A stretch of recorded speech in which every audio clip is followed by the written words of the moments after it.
Assalamu alaikum students, my name is Hafiza Mehwish Tariq and welcome to the 5th lecture of database PSC part second. Chapter number first है हमारे पास। Last lecture number 4 में हमने discuss किया था major components of database. आज जो है हमारे पास लेक्चर 5th है, टॉपिक है डाटाबेस अप्रोच।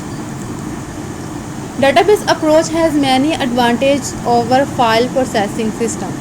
डाटाबेस अप्रोच के बहुत सारे फ़ायदे हैं फाइल प्रोसेसिंग सिस्टम से। एडवांटेजेस ऑफ डाटाबेस अप्रोच, इसके क्या क्या फ़ायदे हैं, let's see. Some important advantages of database approach are as follows.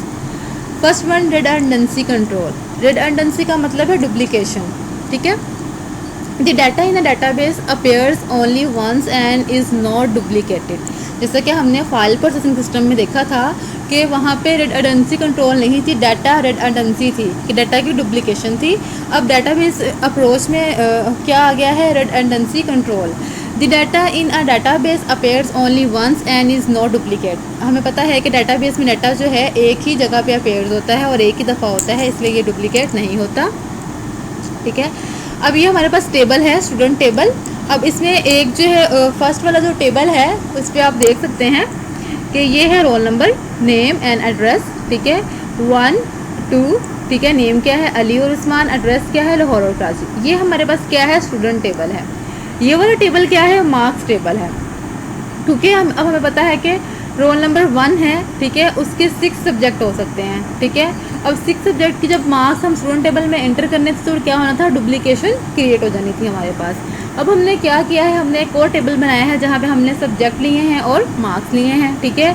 उसको हमने क्या किया है, कनेक्ट कर दिया है रोल नंबर के साथ, ठीक हो गया। अब यहाँ पे रोल नंबर 1 है, उसके मैथ्स के जो सब्जेक्ट क्या है, मैथ्स, मार्क्स क्या है 98, ठीक है। अब रोल नंबर 1 है, सब्जेक्ट क्या है उसका, कंप्यूटर, और उसके मार्क्स कितने हैं 87। इसी तरह से रोल नंबर 2 है, ठीक है, उसमें मैथ्स और कंप्यूटर के उसके सब्जेक्ट्स हैं और आगे उसके मार्क्स शो किए हुए हैं, ठीक है। अब हम इस जो है टेबल को एक्सप्लेन कर लेते हैं। In the above figure the details of the students are stored in student table, ठीक है। जो स्टूडेंट की डिटेल थी वो कहाँ पे स्टोर थी, स्टूडेंट टेबल में। दी marks table stores only the roll number of students. अब मार्क्स टेबल में क्या था, हमने सिर्फ रोल नंबर स्टोर किए। The remaining data is not duplicated, ताकि हमारा बाकी जो डाटा है वो डुप्लीकेट ना हो। Roll number in the marks table is duplicated for joining 2 tables. अब हमने रोल नंबर को मार्क्स टेबल में इसीलिए डुप्लीकेट किया है ताकि हम इन दोनों टेबल्स को ज्वाइन कर सकें, जोड़ सकें। नेक्स्ट वन है हमारे पास डाटा कंसिस्टेंसी। इसका मतलब है कि डाटा हर जगह एक जैसा ही स्टोर हुआ हो, ठीक है। An important benefit of controlling redundancy is that the data is consistent. अब इसका जो एक इम्पॉर्टेंट फ़ायदा है वो ये है रिडंडेंसी को कंट्रोल करने का कि हमारा डाटा क्या है, कंसिस्टेंट हो, यानी कि हर जगह में डाटा एक जैसा ही स्टोर हो। If a data item appears only at one place, अगर जो हमारा डाटा है वो एक ही जगह पे ज़ाहिर हो रहा है, अपेयर हो रहा है, it is easy to maintain, तो इसको मेंटेन करना क्या होगा, आसान होगा। If it is required to update data, अगर तो उसको रिक्वायर है कि डाटा की अपडेट करे, the updation is perform at only one place, तो हमें जो अपडेशन है वो एक ही जगह परफॉर्म करनी पड़ेगी, बाकी जगह पे जितनी भी जगह पे वो डाटा यूज़ हो रहा है खुद ब खुद अपडेट हो जाएगा। नेक्स्ट वन है कंसिस्टेंसी कॉन्स्ट्रेंट्स। इसका मतलब है कि अगर तो डाटा दुरुस्त होगा तभी स्टोर हो सकता है, ठीक है, अगर तो डाटा करेक्ट है तभी टेबल में स्टोर होगा।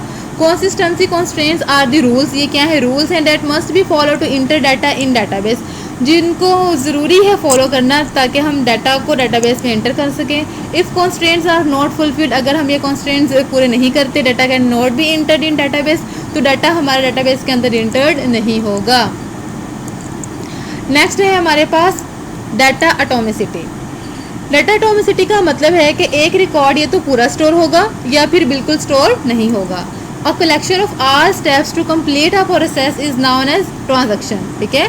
ऑल स्टेप्स की जो कलेक्शन है, ठीक है, उसको हम क्या बोलते हैं, ट्रांजैक्शन बोलते हैं। Data atomicity means that either a transaction should take place as a whole or it should not take place at all, ठीक है। वही बात होगी है कि या तो काम पूरा स्टोर होगा, डाटा पूरा स्टोर होगा, या फिर बिल्कुल भी नहीं होगा। Suppose a user wants to transfer money from account A to account B. अब एक यूज़र है वो मनी ट्रांसफ़र करना चाह रहा है अकाउंट ए से अकाउंट बी में। This process consist of 2 steps. तो ये जो प्रोसेस है 2 स्टेप्स से परफॉर्म होगा। स्टेप 1 क्या है, deduct the money from account A. Account A से मनी डिडक्ट कर ली जाए, और स्टेप 2 में है कि मनी को ऐड कर दिया जाए अकाउंट बी में। Suppose that the system fails. अब हम ये सपोज कर लेते हैं कि सिस्टम हमारा फेल हो गया, ख़राब हो गया है। When the computer has perform the first step. जब कंप्यूटर हमारा फर्स्ट स्टेप परफॉर्म कर रहा था, डिडक्ट कर रहा था मनी को अकाउंट ए से, तो हमारा सिस्टम क्या है, ख़राब हो गया। It means that the amount has been deducted from account A but has not been added to account B. ठीक है, अब इसका मतलब ये है कि स्टेप 1 तो परफॉर्म हो गया लेकिन स्टेप 2 परफॉर्म नहीं हुआ। ठीक है, मनी डिडक्ट तो हो गई लेकिन ऐड नहीं हुई। हमने क्या कहा था स्टार्ट में, डेटा एटॉमिसिटी का मतलब ये है या तो काम पूरा होगा या फिर नहीं होगा। ठीक है, डेटा एटॉमिसिटी में this situation can make data inconsistent. इसमें क्या था, डाटा हमारा इनकॉन्सिस्टेंट हो रहा था। The DBMS database management system does not allow such a situation to happen. वो क्या करता है, अलाउ ही नहीं करता कि ऐसी सिचुएशन अकर हो। ठीक है, DBMS either executes both step और does not execute any step। Database management system है में या तो दोनों स्टेप्स परफॉर्म होंगे या फिर कोई एक भी स्टेप परफॉर्म नहीं होगा। नेक्स्ट है हमारे पास डाटा सिक्योरिटी। इसमें डाटा पर पासवर्ड लगा दिया जाता है ताकि डाटा को हम महफूज रख सकें। Data security is the protection of the database from unauthorized access. Data security क्या है, प्रोटेक्शन है, किससे हिफाजत है, अनऑथोराइज्ड एक्सेस, जिनको लीगली एक्सेस नहीं होती डाटा की। ठीक है, वो अनलीगली डाटा को एक्सेस करने की कोशिश करते हैं। The DBMS provide procedures to maintain data security. अब डाटाबेस मैनेजमेंट सिस्टम ए प्रोसीजर्स अप्लाई करता है ताकि डाटा की सिक्योरिटी को मेंटेन किया जा सके। The security is maintained by allowing access to the database through the use of passwords. ठीक है, अब ये सिक्योरिटी कैसे मेंटेन होती है, हम एक उसको एक्सेस करते हैं, अलाउ करते हैं कि वो क्या करे, पासवर्ड का यूज़ करे। In some situation it is required to provide different types of access permission to data for different user. कुछ सिचुएशन ऐसी हो जाती है, उसमें क्या होता है कि हम डिफरेंट टाइप्स की एक्सेस की परमिशन दे देते हैं डिफरेंट यूज़र्स को। ठीक है, for example data entry operator should only be allowed to enter data. अब जो डाटा एंट्री ऑपरेटर है उसको सिर्फ इस बात की एक्सेस है कि वो डाटाबेस के अंदर सिर्फ डाटा इंटर करेगा। नेक्स्ट वन है रिड्यूस डेवलपमेंट टाइम। ठीक है, यानी कि जो हमारा डेवलपमेंट टाइम है उसको क्या कर रहा है, रिड्यूस कर रहा है, कम कर रहा है। A database organizes data more efficiently than a file processing system. Database में जो हमारा डाटा है वो मोर एफिशिएंटली ऑर्गेनाइज होता है। ठीक है, it is often easier and faster to develop programs that use this data. हमारे लिए बहुत ज़्यादा आसानी से और तेज़ी से जो प्रोग्राम्स हैं वो डेवलप किए जाते हैं ताकि उस डाटा को यूज़ कर सकें।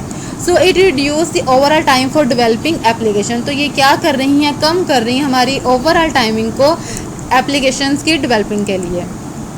नेक्स्ट वन है कम्पैक्टनेस। कम्पैक्टनेस का मतलब है बहुत सारा डाटा थोड़ी सी जगह पर स्टोर हो जाता है। The DBMS store data with compactness and efficiency. It requires less storage space than the file system. इसको क्या है, कम स्टोरेज स्पेस चाहिए होता है। It saves the storage resources of the system and memory is not wasted. अब ये क्या करता है, स्टोरेज की जो रिसोर्सेज हैं उनको भी सेव कर रहा है। ठीक है, और मेमोरी भी हमारी वेस्ट नहीं हो रही। नेक्स्ट वन है डाटा शेयरिंग।